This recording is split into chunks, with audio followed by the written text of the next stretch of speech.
existen algunos misterios que rodean a esta catedral. Según cuentan, debajo del altar descansan los restos de algunos personajes que estuvieron ligados íntimamente a su historia.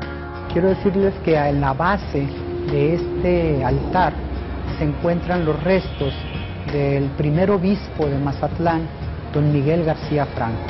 También se dice que están aquí los restos del padre Miguel Lacarra, constructor de esta iglesia, y del padre José Ruiz, que fue quien logró terminar la obra en el año de 1899.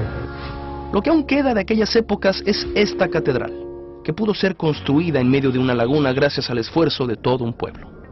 A pocas cuadras de esta iglesia se encuentra la casa de un personaje muy controvertido que vivió en la época de la independencia, Francisco Picaluga. Picaluga es un personaje histórico aquí en Mazatlán, es mucho mito, mucha leyenda. Los que leemos toda la historia sabemos que Picaluga fue un traidor que entregó a Vicente Guerrero. Se cuenta que Francisco Picaluga era un marino genovés, aunque algunos dicen que había nacido en la isla de Cerdeña.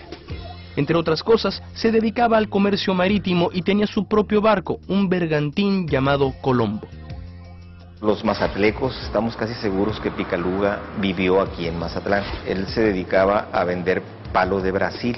Picaluga fue un inversionista muy exitoso. Hay una versión por ahí que dicen que parte de su tiempo se la pasaba limpiando las monedas en su casa. Vicente Guerrero fue uno de los guerrilleros que lucharon por la independencia de México y en aquel entonces era el último de los insurgentes que aún quedaba con vida. Por esos días era perseguido por Anastasio Bustamante, quien le había depuesto de su cargo de presidente. En más de una oportunidad, Guerrero le había alquilado el barco a Picaluga para moverse con su ejército de guerrillas. Entonces era un guerrillero muy importante, muy valiente, muy escondidizo, de tal modo que no lo podían matar. Entonces tenían que buscar una forma de eliminarlo. Y la forma de eliminarlo que encontraron ellos fue precisamente a Picaluga, porque Picaluga era compañero de ellos, era amigo de ellos, comerciaba con ellos, y les llevaba armas, los movía de un lugar a otro, les traía comida, les traía provisiones. Y de acuerdo a algunos datos históricos, Picaluga pierde ciertos bienes que venían en su barco y él acusa a los miembros de la aduana y de Acapulco, del gobierno, y parte de la Ciudad de México, que no es muy lejos de Acapulco, a quejarse y a ver si puede obtener retribución.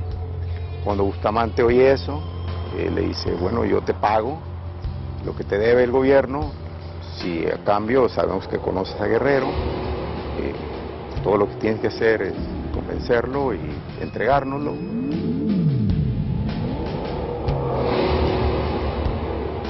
Lo invitó a comer jaivas en chilpachole, que es jaivas en caldo espeso. Lo capturan a él junto con una comitiva que llevaba, liberan a todos los demás excepto a Guerrero y lo entregan en Acapulco. Llega al barco, lo entrega a un general en Oaxaca y inmediatamente lo fusilan, aunque aparece después un proceso de instrucción.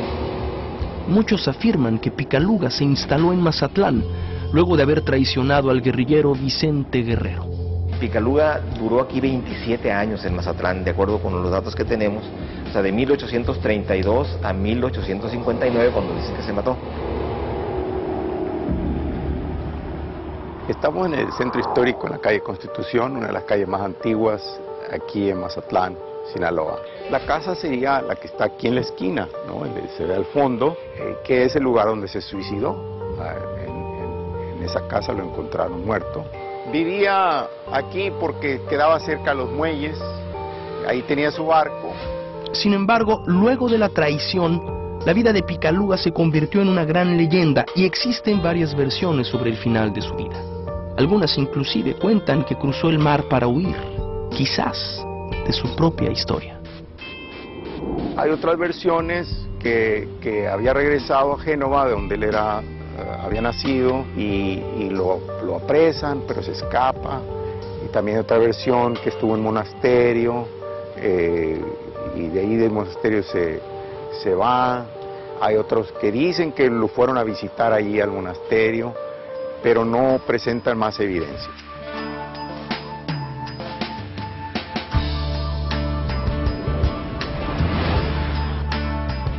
Cuando regresemos conoceremos el lugar en el cual comenzó su carrera literaria uno de los poetas más importantes de México. Además descubriremos los pormenores del día en que Mazatlán fue bombardeada por accidente.